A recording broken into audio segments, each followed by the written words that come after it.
नमस्कार दोस्तों, मैं सतवीर सिंह अपने YouTube के भारत लिंक ग्लोबल चैनल पर आपका स्वागत करता हूं। दोस्तों, आजकल हरियाणा सरकार और पंजाब सरकार के अंदर पानी के नाम से एक विवाद चला हुआ है और विवाद भी ऐसा है कि इसमें दोनों ही सरकारें यानी पंजाब सरकार और हरियाणा सरकार आपस में एक दूसरे को एलिगेशन लगा रही हैं। पंजाब सरकार तो ये कह रही है कि हमारे पास पानी है ही नहीं, हम पानी देंगे ही नहीं हरियाणा को, और हरियाणा सरकार ये कह रही है आगे हमें 8,500 क्यूसेक पानी चाहिए। और उस मामले में केंद्र सरकार ने भी अभी जो मीटिंग हुई थी मनोहर लाल खट्टर जी की और पंजाब के मुख्यमंत्री के साथ, तो उसमें भी यही हुआ था कि 8,500 क्यूसेक फीट पानी है वो दिया जाएगा हरियाणा को। लेकिन जैसे मीटिंग खत्म हुई तो पंजाब सरकार ने उसको देने से मना कर दिया, पानी देने से मना कर दिया, और वो दे रही है सिर्फ 4,500 क्यूसेक फीट पानी। तो उसे 4,500 क्यूसेक में हरियाणा का काम चलता नहीं, तो हरियाणा सरकार है ना इस मुद्दे को लेकर गई हाई कोर्ट में, और हाई कोर्ट में अब देखो क्या होता है, कैसे होता है, कितना टाइम लगता है। लेकिन पंजाब सरकार ने बिल्कुल ये कह दिया कि अब हम हरियाणा को पानी देंगे नहीं। तो दोस्तों, ये आजकल विवाद चल रहा है, विवाद नहीं बल्कि मैं तो इसको एक कबड्डी मैच कहूंगा। क्योंकि कबड्डी मैच एक ऐसा है जिसमें दोनों ही सरकारें जीत रही हैं, और दोनों सरकारें नहीं विपक्षी पार्टियां भी इसके अंदर जीतने लग रही हैं, और मामले का कुछ होना जाना है नहीं। क्यों होना जाना नहीं है और मैं इसको क्यों कबड्डी मैच बोल रहा हूं दोस्तों, और क्यों ऐसा कह रहा हूं कि इसमें किसी भी पार्टी की या किसी भी सरकार की हार नहीं है, तो मैं थोड़ा सा इस मुद्दे की गहराई में जाना चाह रहा हूं कि वास्तव में ये मुद्दा है क्या और कब से है। दोस्तों, 1966 में हरियाणा अलग हुआ था पंजाब से, तो उस टाइम पर बाकी चीजें तो सारी बंटवारा हो गया था, लेकिन पानी का जो समझौता था ना वो छोड़ दिया था। रावी व्यास और सतलुज का जो पानी था वो आपस में ये कह दिया गया था भाई तुम इसको आपस में बांट लेना, और उसका एक सिद्धांत बनाया गया था रिपेरियन वाटर राइट्स। तो जब रिपेरियन वाटर राइट्स के तहत दोनों स्टेट को पानी मिलना था, तो पंजाब सरकार ने उसी टाइम इसका विरोध कर दिया। और विरोध का बेस क्या था कि रिपेरियन वाटर राइट्स जो होता है उसका मतलब ये है कि जो भी नदी होती है, नहर होती है या दरिया या जलाशय होता है, तो उसके पानी का जो उपयोग करने का अधिकार होता है ना वो उसके साथ लगती हुई जो जमीन होती है ना उसको होता है। अब क्योंकि ये पंजाब में से ये निकलने लग रही थी ये नदियां, तो पंजाब ऑब्वियसली पंजाब की जो खेती की जमीन थी वो उसके साथ लग रही थी, तो रिपेरियन वाटर राइट्स के तहत पंजाब सरकार ने पानी देने से मना कर दिया 1966 में। इसका विरोध किया, थोड़ा बहुत पानी दिया। तो 1976 में दोस्तों केंद्र सरकार ने एक नोटिफिकेशन जारी किया, और उसमें ये कहा कि दोनों सरकारों को 3.5 मिलियन एकड़ फीट पानी मिलेगा, और दोनों सरकारें है ना आपस में इस पानी का जो बंटवारा वो इस तरह से करे कि दोनों को 3.5 मिलियन एकड़ फीट पानी मिले। और उसमें 1976 में दोस्तों एक चीज और थी कि एक SYL सतलुज यमुना लिंक नहर 211 किलोमीटर की एक नहर थी, जिसको बनाने का आदेश दिया कि भाई इसमें से 211 में से 90 किलोमीटर तो हरियाणा ने बनानी है और बाकी की जो है वो पंजाब सरकार ने बनानी है। तो 1976 के बाद हरियाणा सरकार ने अपनी उस नहर का निर्माण करना शुरू कर दिया। लेकिन 1981 के अंदर एक बार फिर से राजस्थान, हरियाणा और पंजाब सरकार का समझौता करवाया केंद्र सरकार ने, और उसमें उसने पानी की मात्रा फिक्स की कि इतना पानी पंजाब को मिलेगा, इतना हरियाणा को मिलेगा और इतना राजस्थान को मिलेगा। तो वो समझौता तो हो गया, लेकिन बाद में इस समझौते से पंजाब सरकार ने फिर मना कर दिया, और न उसने अपने हिस्से की जो जमीन थी नहर थी वो पूरी करवाई। तो उसके बाद 1981 के बाद दोस्तों 1982 में तो हो गया था उग्रवाद शुरू।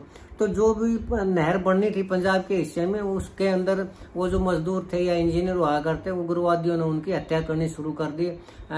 उग्रवादियों ने की या सरकार ने करवाई, ये तो जांच का विषय हो सकता है, लेकिन कहने का मतलब ये है कि जो इंजीनियर या मजदूर आया करते उग्रवादियों ने उनकी हत्या कर उनको भगा दिया, और वो जो काम जो सतलुज यमुना लिंक नहर का जो पंजाब सरकार के हिस्से की जो नहर बननी थी वो बंद हो गई। तो उसके बाद दोस्तों 1985 में राजीव गांधी ने एक अवार्ड घोषित किया, यानी एक समझौता किया हरचंद लोंगोवाल, उसको लोंगोवाल और राजीव गांधी समझौता बोलते हैं। उसके तहत भी ये था कि दोनों का ये डिसाइड कर दिया कि हरियाणा को इतना पानी मिलेगा और पंजाब को इतना पानी मिलेगा। लेकिन उसके बाद भी पंजाब सरकार ने समझौता होने के बाद भी उसको हरियाणा को पानी देने से बिल्कुल मना कर दिया और नए हरियाणा को उसने किसी तरह का कोई पानी दिया और हरियाणा की शिकायत जस की तस रही। उसके बाद हरियाणा सरकार कभी हाई कोर्ट में गई, कभी सुप्रीम कोर्ट में गई और ये 2002 से लेकर ना दोस्तों 2017 तक बार बार हरियाणा सरकार, और इसमें फैसले भी आए। ऐसी बात नहीं कि हाई कोर्ट का या सुप्रीम कोर्ट का कोई फैसला ही नहीं आया। सुप्रीम कोर्ट ने भी अपने उसमें डिसीजन दिए कि हरियाणा को इतना पानी मिलेगा, पंजाब को इतना पानी मिलेगा। हाई कोर्ट ने भी इसमें पहले ये केंद्र सरकार ने भी नोटिफिकेशन जारी की, लेकिन जो हरियाणा को पानी देने का मामला था वो बिल्कुल जस का तस रहा और पंजाब सरकार ने बिल्कुल भी हरियाणा को पानी नहीं दिया जितना कि उसको मिलना चाहिए था। तो अब दोस्तों मामला अब ये तुरंत का है। उसमें ये है कि एक बार फिर से जब हरियाणा के अंदर पानी की कमी हुई तो वर्तमान में भी जो नायब सिंह सैनी सरकार है उसने पंजाब सरकार को पानी की डिमांड की तो भगवंत मान उन्होंने मना कर दिया। जब उन्होंने इस चीज़ के लिए प्रधानमंत्री से कहा तो प्रधानमंत्री ने जो केंद्रीय जल संसाधन मंत्री मनोहर लाल खट्टर जी उनकी अध्यक्षता में एक वो मीटिंग करवाई और मनोहर लाल खट्टर और भगवंत मान में ये हुआ कि हरियाणा को 8,500 क्यूसेक फुट पानी दिया जाएगा। लेकिन पंजाब सरकार ने मीटिंग में तो हाँ बोली, लेकिन उसके बाद मीटिंग खत्म होते ही भगवंत मान ने उसको मना कर दिया पानी देने से कि अभी तक तो हम 4,500 क्यूसेक पानी दे रहे हैं, लेकिन आपके बाद हम बिल्कुल भी पानी नहीं देंगे और एक बूंद पानी भी नहीं देंगे। तो इस मामले को लेकर नायब सिंह सैनी वो हाई कोर्ट में गए और अब मामला गया है हाई कोर्ट में। अब दोस्तों मैंने एक वर्ड बोला था कि ये कबड्डी मैच है और एक ऐसा कबड्डी मैच है कि जिसमें कोई भी नहीं हारता, सभी जीतते हैं। क्यों कहा था मैंने कबड्डी मैच? पहले तो अगर हम पंजाब सरकार की बात करें तो पंजाब सरकार तो इसमें इसलिए नहीं हारती कि जो नहरें हैं वो पंजाब में से निकलती है और वो उसको पानी को नहीं दे रही, चाहे केंद्र सरकार कुछ कर लो, सुप्रीम कोर्ट कुछ कर लो या फिर हाई कोर्ट कुछ कर लो, उसने टस से मस होना नहीं और उसने पानी देना नहीं। तो पंजाब की जो भी पार्टी उनकी जो राजनीति है वो चमक रही है। क्यों? क्योंकि पंजाब की सरकारों को ये पता है कि अगर पानी हरियाणा को दे दिया तो पंजाब के अंदर पानी की कमी हो जाएगी और उसकी सरकार है ना जो वो गिर जाएगी और अगली बार उसकी पार्टी की सरकार नहीं आएगी। और अब रही बात हरियाणा की, तो मैं क्यों कह रहा हूँ कि हरियाणा के कोई भी राजनीतिक दल है वो भी इसके अंदर नहीं हारता। क्यों नहीं हारता?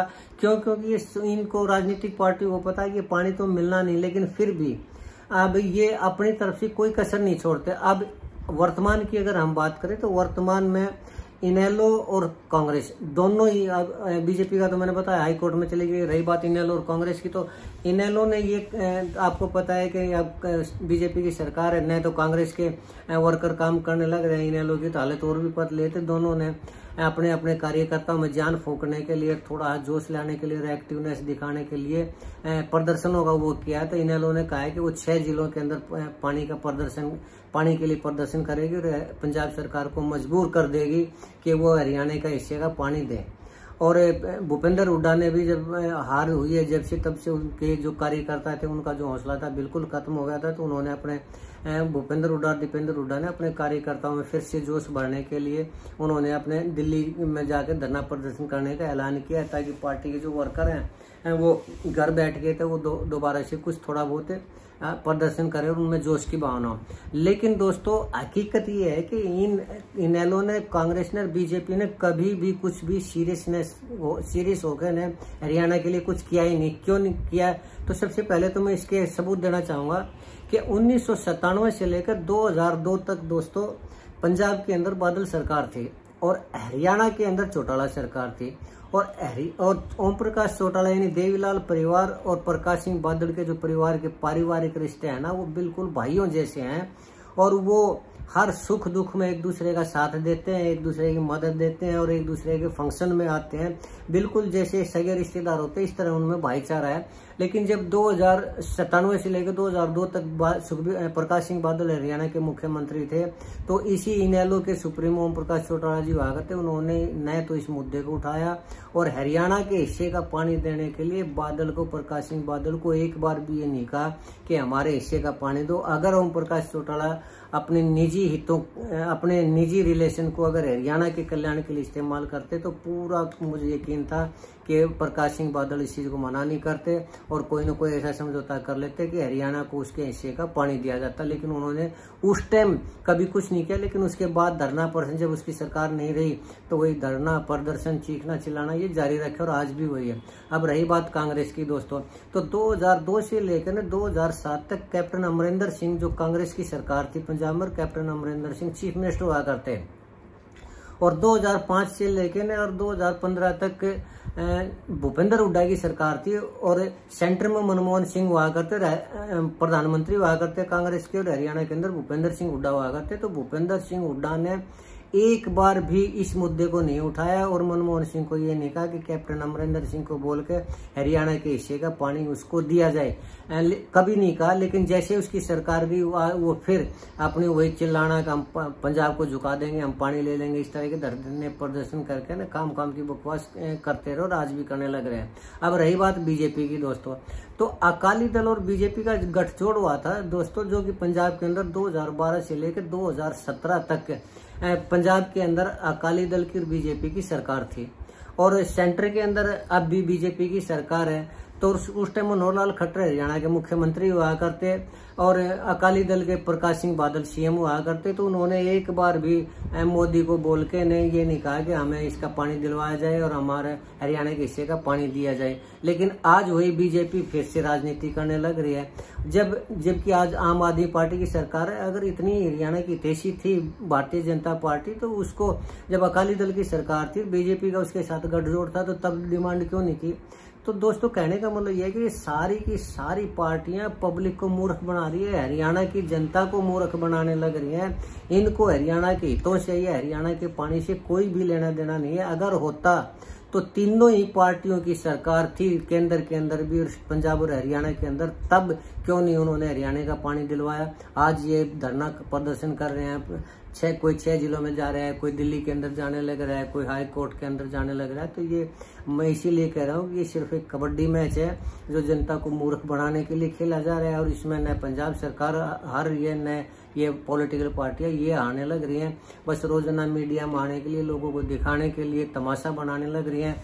और जो बीजेपी के अंधभगत हैं वो बीजेपी के ऊपर ये कहने लग रहे, देखो नायब सिंह सैनी हाई कोर्ट जा रहे हैं, ये कर रहे हैं, पानी लेकर रहेंगे। और जो कांग्रेस के वो हैं भगत हैं, भूपेंद्र हुड्डा के हैं या उसके राहुल गांधी के या कांग्रेस के हैं, वो अब उनका भूपेंद्र हुड्डा को ये करने लग रहे हैं कि हम ये कर देंगे, वो कर देंगे। जो दबंग टाइप के आदमी है वो इन लोगों के ऊपर भरोसा करना है। लेकिन होना जाना दोस्तों कुछ नहीं है, ये सिर्फ जनता को मूर्ख बनाने का एक साधन है और कुछ भी नहीं है। ये ऐसे ही आज तक 1966 को 59 साल हो गए दोस्तों, 59 साल से चला आ रहा है और आगे भी चलता रहेगा। हरियाणा को किसी तरह का पानी मिलना नहीं, इसी तरह के धरने प्रदर्शन होते रहेंगे। हरियाणा की जनता मूर्ख बनी रहेगी और हरियाणा की जनता ऐसे ही पानी के बगैर प्यासी रहेगी जब तक कि कम्प्लीटली जो पाकिस्तान के साथ जो समझौता तोड़ा है, अगर वो सारा का सारा पानी हरियाणा, पंजाब और राजस्थान में नहीं आएगा तब तक तो ऐसा ही रहेगा। अगर ये सामान्य स्थिति होने के बाद अगर मोदी ने उसको बहाल दोबारा नहीं किया, उसको सिंधु नदी पाकिस्तान के साथ जो सिंधु जल समझौता उसको रद्द नहीं किया, रद्द कर नहीं रखा परमानेंट और उसको वो कर दिया, दोबारा से उसको पानी देने लगे पाकिस्तान को, तो यही स्थिति बनी रहेगी। और अगर अपने वायदे पर दृढ़ रहे नरेंद्र मोदी और वो सिंधु जल समझौता वास्तव में निलंबित रहा तो ये समाधान हो सकता है, नहीं तो तब तक कोई भी समाधान नहीं होगा दोस्तों। ये मेरा कहना था, ये मेरी विवेचना थी। मुझे उम्मीद है कि आपको मेरी ये जो विवेचना ये पसंद आई होगी। अगर आपको मेरा ये वीडियो पसंद आया तो मैं आपसे गुजारिश करूंगा कि आप लाइक करें, शेयर करें और कमेंट जरूर करें दोस्तों। मैं ठीक हूं तो भी और गलत हूं तो भी। और आपसे विशेष निवेदन है कि आप मेरे इस चैनल को सब्सक्राइब जरूर करें ताकि मैं इसी तरह की विवेचना, इसी तरह की वीडियो आप तक लाता रहूँ। आपने मेरा ये वीडियो देखा उसके लिए मैं आपका बहुत बहुत धन्यवाद करता हूँ।